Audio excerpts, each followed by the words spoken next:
Bismillahirrahmanirrahim. Assalamualaikum warahmatullahi wabarakatuh. Teman-teman semuanya, minta tolong dibuka dulu kameranya biar Bu Santi screenshot untuk bukti kehadiran. Sebelum kita mulai belajar, seperti biasa kita berdoa dulu menurut agama dan kepercayaan masing-masing. Semoga Allah berikan kemudahan dalam belajar dan kepahaman ilmu. Berdoa mulai. Bismillahirrahmanirrahim.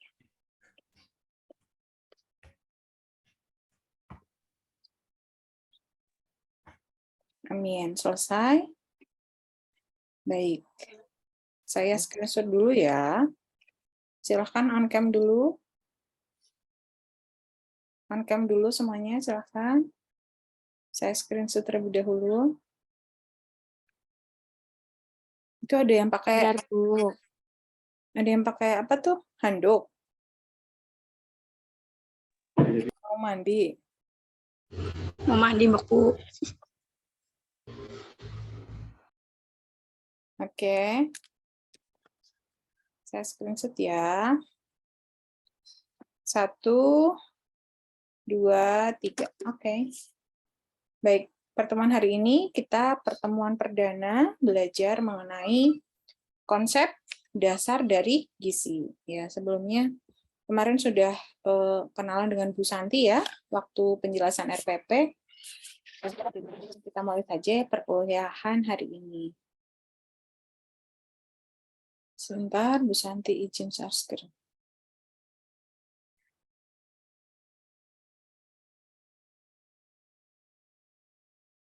Oke, sudah terlihat ya, teman-teman? Sudah, Bu. Sudah, Bu. Pada hari ini, pertemuan pertama kita belajar mengenai konsep dasar nutrisi, tujuan perkuliahannya.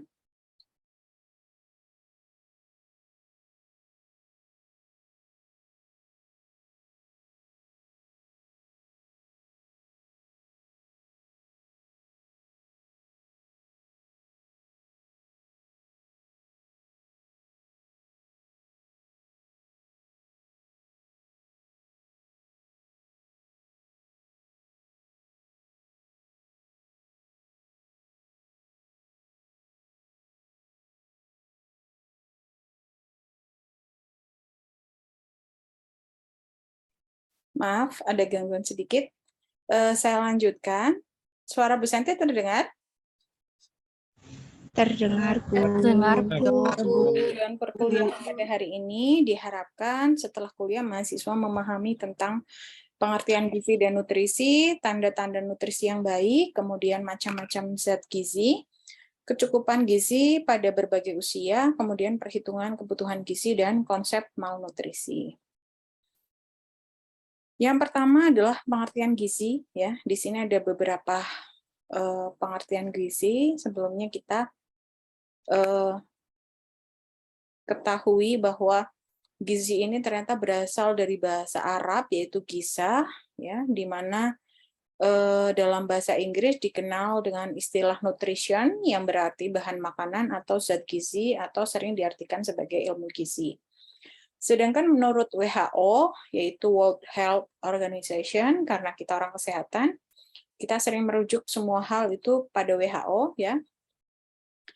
Di mana WHO ini mengartikan bahwa ilmu gizi sebagai ilmu yang mempelajari proses yang terjadi pada organisme hidup, di mana prosesnya yaitu pengambilan dan pengolahan zat padat dan cair dari makanan yang diperlukan untuk memelihara kehidupan, pertumbuhan, berfungsinya organ tubuh, dan menghasilkan energi.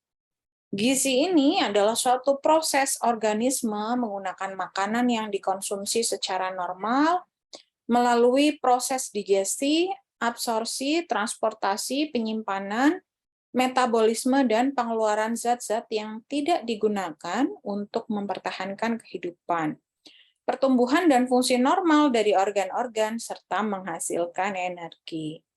Kemudian kalau status gizi itu adalah keadaan keseimbangan antara asupan atau intake dan kebutuhan atau requirement dari zat gizi. Untuk menilai status gizi seseorang atau masyarakat dapat dilakukan secara langsung maupun tidak langsung. Penilaian secara langsung bisa melalui pemeriksaan fisik ya, seperti penilaian tinggi badan, berat badan, kemudian klinis dan antropometri juga biokimia atau melalui pemeriksaan laboratorium. Adapun penilaian secara tidak langsung bisa dilakukan dengan cara melihat angka kematian atau mortalitas, kemudian angka kelahiran dan data statistik vital lainnya. Kemudian status gizi normal merupakan suatu ukuran status gizi di mana terdapat keseimbangan antara jumlah energi yang masuk atau intake ke dalam tubuh dan energi yang dikeluarkan atau output dari luar tubuh sesuai dengan kebutuhan individu. Energi yang masuk ke dalam tubuh dapat berasal dari karbohidrat, protein, lemak, dan zat gizi lainnya. Kemudian status gizi kurang atau yang lebih sering disebut dengan undernutrition merupakan keadaan gizi seseorang di mana jumlah energi yang masuk itu lebih sedikit dibandingkan energi yang dikeluarkan. Hal ini dapat terjadi karena jumlah energi yang masuk lebih sedikit dari anjuran kebutuhan individu. Sedangkan untuk sebaliknya, yaitu status gizi lebih atau overnutrition, ya, ini merupakan keadaan gizi seseorang di mana jumlah energi yang masuk ke dalam tubuh lebih besar dari jumlah energi yang dikeluarkan atau dibutuhkan. Penilaian status gizi atau nutritional assessment menurut Rosalind S. Gibson didefinisikan sebagai interpretasi dari informasi yang diperoleh dari studi diet, biokimia, antropometri, dan klinis menurut the interpretation of information obtained for dietary, biochemical, anthropometric, and clinical studies, di mana informasi tersebut digunakan untuk menetapkan status gizi individu atau kelompok populasi yang dipengaruhi asupan dan penggunaan zat gizi. Nah, sistem penilaian status gizi dapat berupa 3 bentuk, bisa melalui survei, surveillance, dan screening. Untuk pengukuran gizi secara langsung, yaitu antropometri gizi, ya, bisa melalui pemeriksaan lingkar kepala, lingkar dada, kemudian lingkar perut, lingkar pinggul, ya, lingkar lengan atas, gitu ya. Kemudian tes biokimia, pemeriksaan laboratorium, pemeriksaan klinis, dan pemeriksaan biofisik. Kemudian pengukuran status gizi secara tidak langsung bisa melalui survei konsumsi makanan. Jadi dalam suatu wilayah, masyarakatnya itu banyak mengkonsumsi makanan apa saja, misalnya. Kemudian statistik vital dan faktor ekologi dalam suatu wilayah.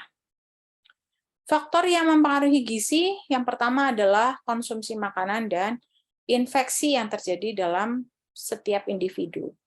Faktor langsung yang mempengaruhi gizi bisa tingkat pendapatan, ya. Tingkat pendapatan itu akan sangat mempengaruhi daya beli masyarakat, ya, sehingga di situ dapat memenuhi kebutuhan atau bahkan over nutrition atau kelebihan konsumsi makanan, ya.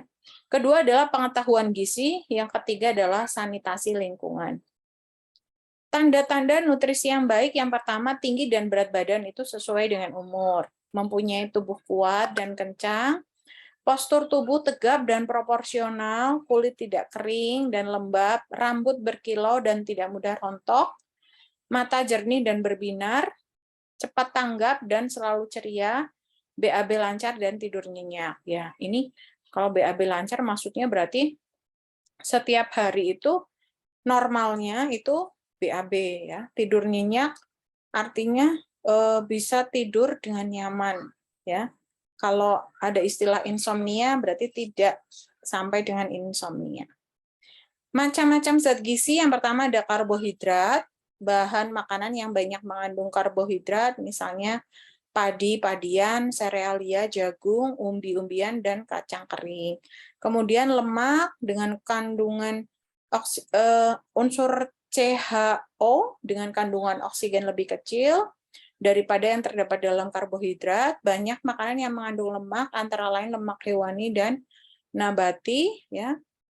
Kemudian protein dapat ditemukan baik dari makanan nabati maupun hewani, hewani, daging, ikan, telur, susu keju, protein nabati dari kacang-kacangan, tahu, dan tempe. Kemudian vitamin merupakan ikatan organik yang membantu berbagai reaksi biokimia dalam tubuh. Sumber vitamin lebih banyak terdapat pada sayuran dan buah-buahan. Kemudian mineral adalah unsur ikatan anorganik yang memegang peranan penting dalam reaksi metabolisme dan sebagai bagian struktural jaringan tubuh seperti tulang. Nah, air ini adalah sebagai alat transportasi zat gizi, serta sisa pencernaan dan metabolisme. Ada 3 sumber air bagi tubuh, yaitu air yang berasal dari minuman, ya, makanan, dan berasal dari metabolisme di dalam tubuh. Fungsi air sendiri di dalam tubuh itu bisa sebagai pelarut zat gizi, ya, fasilitator pertumbuhan, sebagai katalis reaksi biologis, pelumas, pengatur suhu tubuh, dan sumber mineral bagi tubuh. Kemudian pengelompokan gizi berdasarkan fungsinya itu ada 3, yaitu sumber zat tenaga, yaitu karbohidrat, protein, dan lemak, zat pengatur, protein, air, vitamin, dan mineral, zat pembangun, protein, lemak, vitamin, dan mineral. Berdasarkan jumlahnya ada gizi makro, karbohidrat, lemak, dan protein, dan gizi mikro, vitamin, dan mineral. Sedangkan untuk berdasarkan sumbernya, ada zat gizi yang berasal dari hewan dan dari tumbuhan atau nabati. Kecukupan gizi pada berbagai usia menurut Peraturan Menteri Kesehatan Indonesia nomor 28 tahun 2019 tentang angka kecukupan gizi yang dianjurkan untuk masyarakat Indonesia. Di sini kita bisa lihat tabelnya dan bisa dicermati. Nah, sambil kalian mencermati nih, kalian umur berapa, laki-laki atau perempuan, ya. Kemudian berat badannya berapa. Misalnya nih, perempuan usia 18 tahun, berat badan 52 idealnya, ya. Berarti tinggi badan ideal itu 159, kalori yang dibutuhkan itu 2100 kilokalori dalam sehari. Maka kebutuhan proteinnya 65 gram, kemudian lemaknya 70 gram, karbohidratnya 300 gram, seratnya atau sayurnya 29 gram, dan airnya itu 2,150 ml atau 2,1 liter, ya, itu kebutuhannya. Ini sampai dengan ada ibu hamil dan menyusui, ini juga ada. Kemudian perhitungan kebutuhan gizi menurut rumus Harris-Benedict, ini bisa dilihat dari wanita dan laki-laki itu mempunyai penilaian atau rumus yang berbeda. Kemudian di situ hasil perhitungan dikalikan dengan faktor aktivitas fisik. Nah, sedangkan perhitungan kebutuhan gizi menurut WHO berbeda dengan Harris-Benedict, ini lebih sederhana, di mana untuk mencari kebutuhan energi wanita usia 18-29 tahun digunakan rumus 14,7 kali berat badan dalam kilogram ditambah 496. Untuk laki-laki itu 15,3 kali berat badan dalam kilogram ditambah 679, kemudian dikalikan dengan faktor aktivitas fisik. Selanjutnya adalah konsep malnutrisi, ada obesitas, mual muntah, dan anoreksia. Nah, pengertian umum secara umum oleh WHO adalah malnutrisi yang berarti kekurangan gizi, di mana gizi kurang adalah bentuk dari malnutrisi sebagai akibat kekurangan ketersediaan zat gizi yang dibutuhkan oleh jaringan tubuh. Salah satu tanda kurang gizi adalah lambatnya pertumbuhan yang dicirikan dengan kehilangan lemak tubuh dalam jumlah berlebihan, baik pada anak-anak maupun orang dewasa. Kemudian obesitas adalah keadaan kesehatan dan status gizi dengan akumulasi lemak tubuh berlebihan disertai resiko kelainan patologis yang multi organ. Nah, setiap orang ini memerlukan jumlah lemak tubuh untuk menyimpan energi sebagai penyekat panas, penyerap guncangan, dan fungsi lainnya. Nah, untuk rata-rata wanita memiliki lemak tubuh yang lebih banyak dibandingkan laki-laki. Perbandingan yang normal antara lemak tubuh dengan berat badan itu 25-30%.